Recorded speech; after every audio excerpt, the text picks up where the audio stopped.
ეროვნული ასამბლეის სპიკერმა მართლაც უმაღლესი დონის შეხვედრები მოგვიწვეს საქართველოს დელეგაცია, საქართველოს პრეზიდენტს. გუშინ მქონდა მაღალი დონის შეხვედრა, როგორც მოგახსენეთ, თურქეთის პრეზიდენტთან. ის რომ ორივე ქვეყანა ძალიან დაინტერესებული ვიყავით მშვიდობიანი წიაღსულებით ამ რეგიონში, იცით ჩვენც ხომ მუდმივად მონაწილეობდით თუნდაც აზერბაიჯანი, სომხეთის თემაში. ანკარაში პაესკაში მყოფ პროპაგანდისტულ მიკროფონებთან გაკეთებული განცხადებისას ორბელიანის სასახლის ბინადარმა ჯერ არ იცის, რომ 12 აგვისტოს დიდგორობაზე თურქეთში ვიზიტს მოსკოვის სამთვეში გლახად წამოაძახებს. მუსლიმ მესხებზე გაკეთებულ ერდოღანის განცხადება საქართველოს გახავთ აგრეთვე სამშობლო მესხელი თურქების, რომლებიც იძულებით იყვნენ გადაადგილებული თავისი ისტორიული სამშობლოდან ნოემბერში 44 წლის და გადასახლებული. ბრიტანეთს დაბრალდება, თურქეთი კი მხილებული იქნება საქართველოში აგრესიულ ექსპანსიაში. არ გეგონოთ, რომ რუს პოლიტიკოს თუ შეიძლება მას პოლიტიკოსი ვუწოდოთ, მამუკა ფიფიას პოპულარიზებას ვეწევი. ის დიდი ხანია ჩემი დაკვირვების საგანია, როგორც ოცნებისთვის მოსკოვიდან გამოგზავნილი დავალებების ღია წყარო. რასაც საქართველოს კურატორი რუსეთის საგარეო დაზვერვა გეგმავს, სამსახურის უფროსის მეგობარი ფიფია ახმოვანებს და მერე ყველაფერს ივანიშვილის რუსული ოცნება ზედმიწევნით ასრულებს. ასე იქნება ვადამდელ არჩევნებთან დაკავშირებით, რომლის შესახებაც დროებაში მე პირადად ჯერ კიდევ ერთი თვის წინ მოგიყევით, ისევე როგორც გეგმაზე, რასაც საქართველოს დანაწევრება ჰქვია. ამ თემას ვინმე პაპუაშვილის მიერ ემიგრანტებისთვის ხმის უფლების ჩამორთმევის შესახებ გაკეთებული განცხადების გამო რაღა თქმა უნდა მივუბრუნდები, მანამდე კი ფიფია, რუსები და თურქეთი. ფიფია, რომელიც საქართველოში დიდი ალბათობით ჯერ კიდევ ივანიშვილის ფარცხალაძის შექმნილი რუსული ქსელის ერთ-ერთი ხელმძღვანელია. ქსელი კი დიდია ოცნების ლიდერები, ნეიტრალური საქართველოს სოლიდარობა მშვიდობისათვის, ვითომ ექსპერტები და პროპაგანდისტული მედია.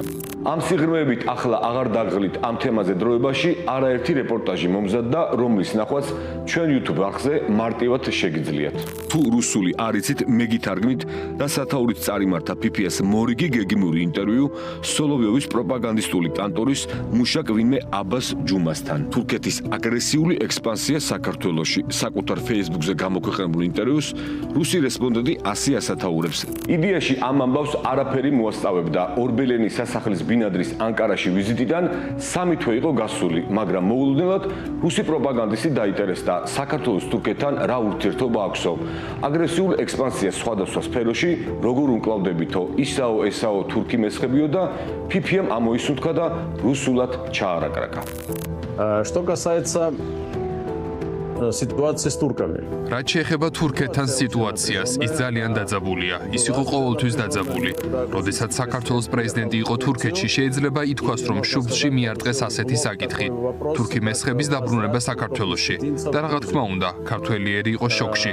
სპეციალურად იყო დღეს შერჩეული საქართველოსთვის მნიშვნელოვანი. დიდგორობა ჰქვია ამ დღეს და საქართველოს პრეზიდენტი არ უნდა ყოფილიყო თურქეთში. ის საქართველოში უნდა ყოფილიყო. Грузинский президент не должен был находиться в Турции. Он должен был находиться в Грузии. წამყვანმა თემა შემოაგდო, ისე ვითომ სტუმარი მომზადებული არ იყო და არც დავალებას ასრულებდა. იქვე გააგრძელა, რომ ერდოღანი თურქ მესხებს პასპორტებს ურიგებს, რათა მათ ისარგებლონ იმით, რომ ორ სახელმწიფოს შორის საზღვრის გადაკვეთა ID ბარათებით არის შესაძლებელია და მშვიდად შეუერთდნენ დანარჩენ თურქებსო, რომლებიც კარგად ზრდომენ თავს საქართველოსიო, განსაკუთრებით კი ბათუმშიო და ვითომ წამყვანი, ვითომ სტუმარს შეეშველა. მე თავად ბათუმში არ ყოფილვარ, მაგრამ ვინც იყო ამბობს, რომ ის ერთგვარი მინი თურქეთი, მინი სტამბოლია. Მინი სტამბულ და такой. ჩემთვის პირადად გასაგებია, რას ემსახურებოდა წამყვანის ეს დახმარება და ვიზიტის გახსენება. არადა ორბელენის სასახლის ბინადრის ვიზიტი, მხოლოდ იმას ემსახურებოდა, რომ შიდა მოხმარებისთვის მისი არალეგიტიმურობა ლეგიტიმურად გამოჩენილიყო. მომილოცავ აკითხვა პროპაგანდასთან საუბრისას და ვითომ დიდმა გეოპოლიტიკურმა მოთამაშემ თქვა, ისიც გლახად რეგიონში მშვიდობიანი წიაღსვლებიო, აზერბაიჯან-სომხეთის თემაში მონაწილეობაო. ნუ თუ წიაღსვლები და თემა, მაშინ კარგით, მთავარი კი ის არის, რომ მოსკოვს ფეხებზე კიდია ორბელენის სასახლეში ივანიშვილის მიერ შესახლებულ მდგმურს ქართველი ხალხის თვალში ლეგიტიმაცია ექნება თუ არა. ის რუსეთის ჩემპიონია და საჭირო დროს საჭირო დავალებას მიიღებს. დოკუმენტზე ხელს მოაწერს. რომელზე? ამაზე ცოტა მოგვიანებით მანამდე კი დაიმახსოვრეთ, რომ სულ მალე რომელიმე პროპაგანდისტულ ყუთში საქართველოზე დამაშვრალი ექსპერტი, საზოგადო მოღვაწე ან რომელიმე ორგანიზაციის წარმომადგენელი გამოვიდა იტყვის, რომ ბათუმი და აჭარა გათურქებულია, რომ თურქებმა საქართველო წალეკეს და ასე შემდეგ. აბა იმას ხომ არ იტყვიან, ბათუმი რეალურად რუსული ქალაქია და გვერდით გონიოში და თბილისის გაგრძელებაზე გწანისის ტყეპარკში არაბული ქალაქი აშენდებაო, რომლის გასაправებლად თვითონ პრემიერმა სარეკლამო როლიკიც კი ჩაწერა. სახელმწიფოს არაფერი აქვს დასამალი საკუთარი მოქალაქეებისთვის. არაბულ ვითომ ინვესტიციას არ ჩაუღრმავდები, ამაზე ბევრი ითქვა, თან ეს არ აღიზიანებს რუსეთს. გარე სამყაროს მოწყვეტილი საქართველო ახლა ერთადერთ სტრატეგიულ პარტნიორს და რეგიონის ლიდერს უნდა დაშორდეს. თურქეთს ნატოს წევრს და შუადერეფრის უმთავრეს ღერს, საქართველოზე გამავალი სტრატეგიული ენერგომატარებლების მთავარ გამტარს ევროპაში. ამიტომ ახლო მომავალში ელოდეთ ანტითურქულ ისტერიკას. PPM აღმოაჩინა, რომ თურქეთი დამოუკიდებელი სახელმწიფო არ არის და მას ბრიტანეთი მართავს. ბრიტანეთი, რომელიც თურმე საქართველოში გადატრიალებას გეგმავდა და რუსეთის კავკასიის აფეთქება უნდა.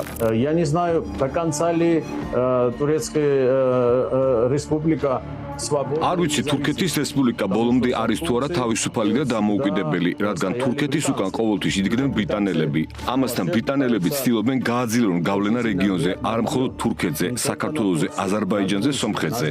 და ისინი შემჩნეულები იყვნენ აფხაზეთში. აქედან გამომდინარე ჩვენთვის უცნობია, ვისის სურვილია ეს, რადგან ბრიტანელებს ჩაუვარდათ მაიდანი საქართველოში. ამ არშემდგარი მაიდნის უკან იდგნენ ბრიტანელები. ხელისუფლების შეცვლა უნდათ არა იმიტომ, რომ საქართველო უფრო დემოკრატიული გამხდარიყო. საქართველო ყველაზე დემოკრატიული ქვეყანაა სხვა ევროპულ ქვეყნებთან შედარებით. ინგლისთან შედარებით ჩვენ უფრო მეტი დემოკრატია გვაქვს, ვიდრე მათ. მათ არანაირი დემოკრატია არ აქვთ და გასაგებია, რომ მათ არ უნდათ საქართველოში ქარხნების ბიზნესის აშენება, ფულის ჩადება, სამუშაო ადგილების შექმნა და ასე შემდეგ. არა, ბრიტანელებს კონკრეტული მიზნები აქვთ. მათ უნდათ რუსეთის კავკასიის აფეთქება. ბრიტანელებს უნდათ საკუთარ პარტნიორებთან ერთად deep state-ის ხაზით, რადაც არ უნდა დაუჯდეთ შექმნა დაძაბულობის კერები, რაც მეტი უკეთესი რუსეთის საზღვართან და უშუალოდ თავად რუსეთი ააფეთქონ. Саму Россию взорвать. ვისაც არ გახსოვთ რუსული ბოდვით ბრიტანეთი იდგა ალიევის უკან, როდესაც მან ერთხელ და სამუდამოდ საკუთარი ქვეყნიდან რუსებს ფეხი ამოუკვეთა. მესმის, რომ ეს ბრიტანეთის სპეცსამსახურების ბრწყინვალე ოპერაციაა. არ ვარ დარწმუნებული, რომ ეს თავად აზერბაიჯანში ესმით, მაგრამ მიზანი არის რესპუბლიკის ხელმძღვანელზე შეტევა. ახლა თუმე ბრიტანეთი ფაშინიანის უკან დგას. ისიც ხომ გახსოვთ ნარიშკინის კანტორამ ბრიტანეთის საქართველოში გადატრიალების მოწყობაში რომ დაადანაშაულა.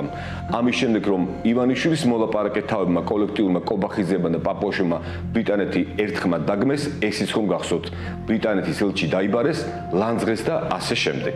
თუ თვალს ძალით არ მოხუჭავ, თავს არ მოიტყუებ. პროპაგანდით თავს არ გამოილაკებ და რუსეთის შავჯიბეს ძუძულგოჭივით არ მიემები, მარტივია დაინახო, რომ ეს ყველაფერი რუსული სცენარია. ასე მარტივად არის ახალი რუსული დაკვეთა, ვადამდელი საპარლამენტო არჩევნები. მე რა რომ გასული წლის ოქტომბრის არჩევნები რუსული სპეცოპერაცია მოსკოვის გამარჯვებით დასრულდა. ეს კანტორისთვის არ არის საკმარისი. ეს ყველაფერი იგივე PPM ლამაზად ახსნა ჯერ კიდევ ოქტომბრის დასაწყისში იგივე აბასთან, რომ იქ ანუ ივანიშვილის ხურალში საკონსტიტუციო უმრავლესობა არ არისო, 78 მუხლიო და ასე შემდეგ. დიპლომატიური ურთიერთობებიო. ამ საკითხზე მუშაობდა და გაეროში მაკაბოჭორიშვილის ბელორუს კოლეგასთან შეხვედრაო ისაო ესაო. ბელორუსების მხილების შემდეგ PPM ლამაზად ამხილა ქალბატონი მაკა, რომელმაც დამალა ლუკაშენკოს მინისტრთან შეხვედრა. ასეთ საკითხებში ნაჩქარავი გადაწყვეტილების მიღება არღის, აჩქარება საჭირო არ არის. პირველ რიგში მეტყველებს თავად ფაქტი, რომ მართლმა პარტიამ ქართულმა ოცნებამ პრეზიდენტის პოსტზე მიხეილ ყაველაშვილი წარადგინა, რომელიც სხვათა შორის მჭიდრო კავშირშია რუსულ სპორტთან. ის თამაშობდა საფეხბურთო კლუბ ალანიაში, გახდა რუსეთის ჩემპიონი მის შემადგენლობაში და 1995 წელს შეიყვანეს რუსეთის ჩემპიონატის 30 საუკეთესო მოთამაშის სიაში. ჩვენ ამას ასე ვხედავთ, მართველი პარტიის მხრიდან ეს დანიშვნა თავისთავად რუსეთთან დაახლოების სიგნალი იყო. ყაველაშვილის როგორც პრეზიდენტის ფიგურას დადებითად აფასებს როგორც ქართული, ასევე რუსული პოლიტიკური ელიტა. ეს უკვე კარგი ნიშანია. მაგრამ იმ პირობებში, როდესაც საქართველოში პროდასავლური რადიკალური ოპოზიცია ჯერ კიდევ მზადა და გადაწყვეტილია ნებისმიერ მომენტში ქუჩის აფეთქება, ახალ პრეზიდენტს არ შეუძლია მკვეთრი ნაბიჯების გადადგმა. ვიმედოვნებთ, რომ ზაფხულთან ახლოს ჩვენ ქვეყნებს შორის დათბობა დაიწყება და ამჟამინდელი საქართველოს მთავრობა თავისი საგარეო პოლიტიკური საქმიანობის ახალ ჩარჩოებს გამოკვეთს. ნარიშკინის გამხმოვანებელმა ბელორუსი ტყუილად არ ახსენა. რუსეთის გეგმის მიხედვით გრუზიას მომავალი რუსეთ-ბელორუსის კავშირშია. თუმცა მანამდე რუსული მინსკის ფორმატი, რადგან ჟენევის ფორმატი კურად შობილი ყოფილა. Грузии нужна помощь. Грузия должна быть в союзе с Россией.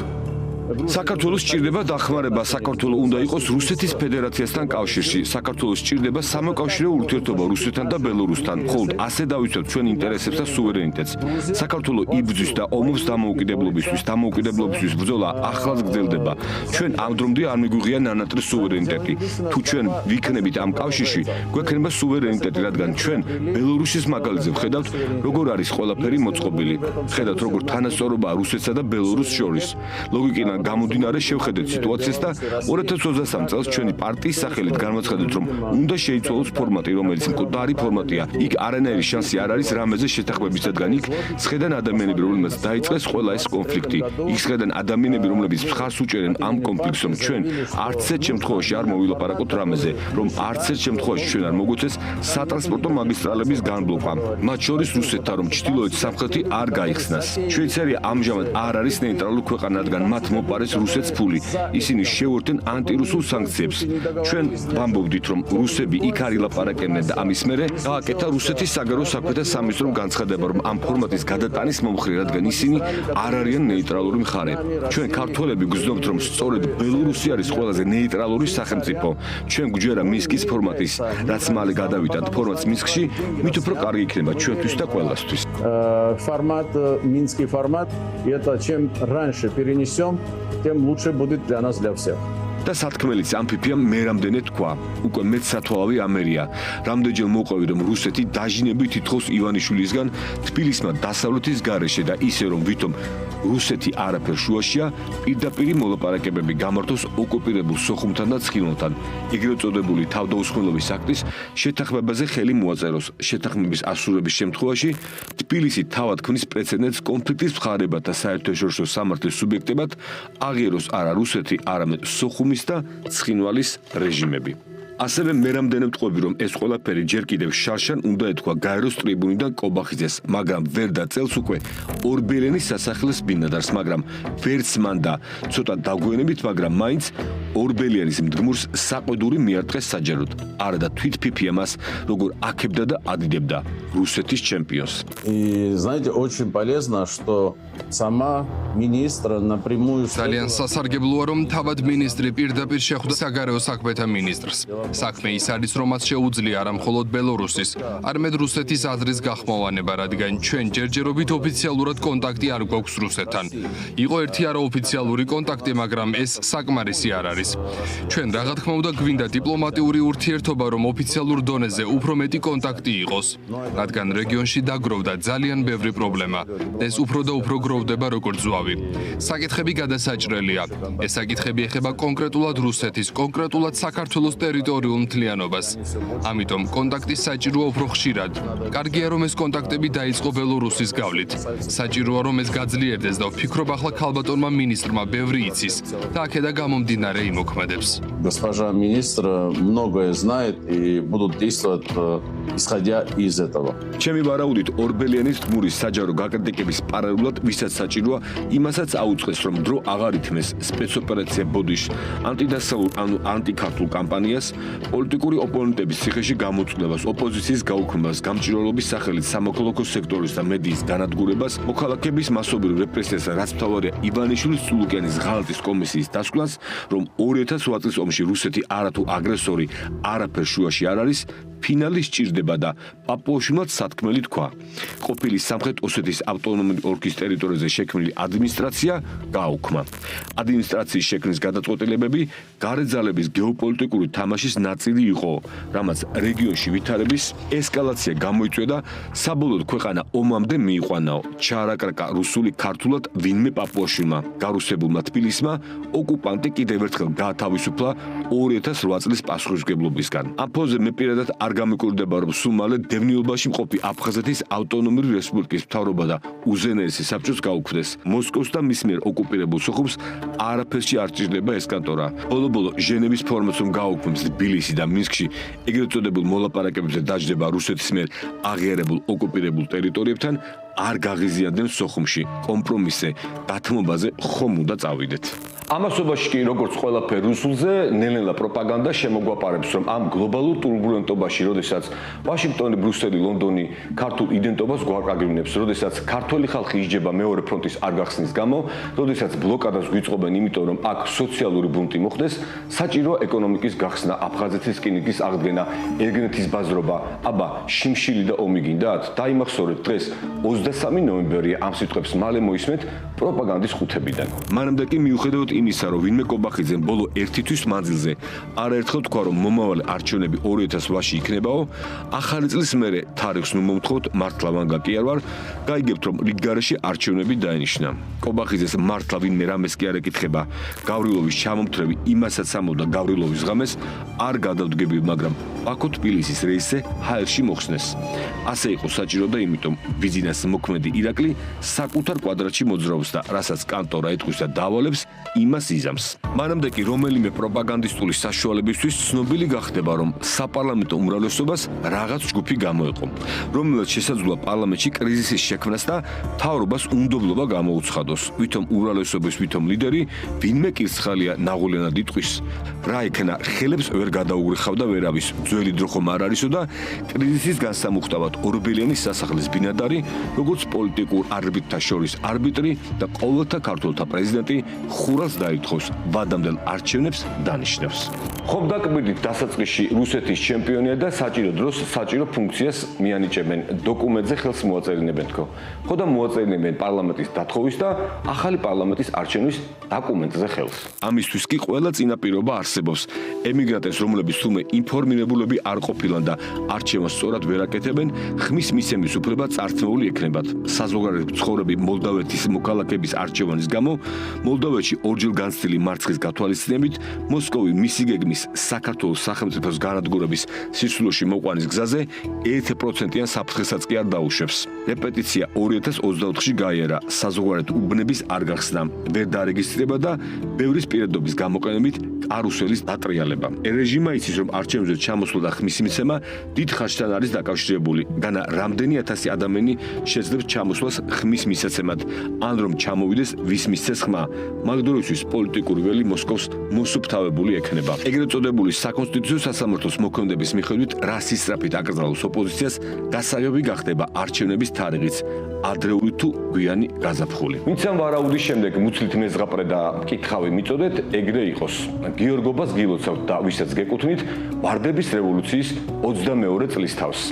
ახალ წამდე 38 დღე დარჩა. გოზინაყი არ მიგეწვათ, თუ რაღა თქმა უნდა, თაფლი და ნიგოზი გაქვთ.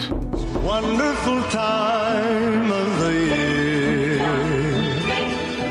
with the kids jingle belling and everyone telling you be of good cheer.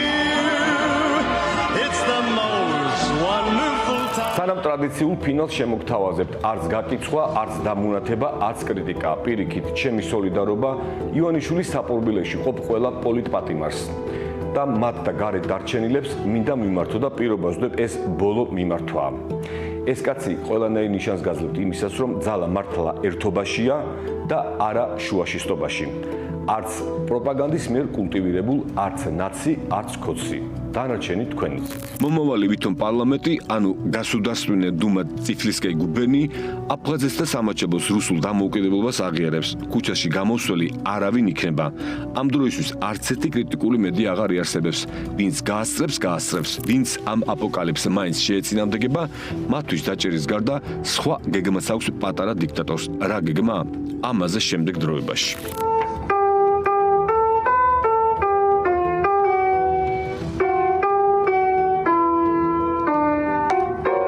საქართველოს ტრადიციულად ან ჩვენ, ან ის თუ ის, მაშინ რკინის ფარდა და რუსეთის უკანალი. არ იქნება ივანიშვილი, იქნება საქართველო. დარჩება ივანიშვილი, არ იქნება საქართველო.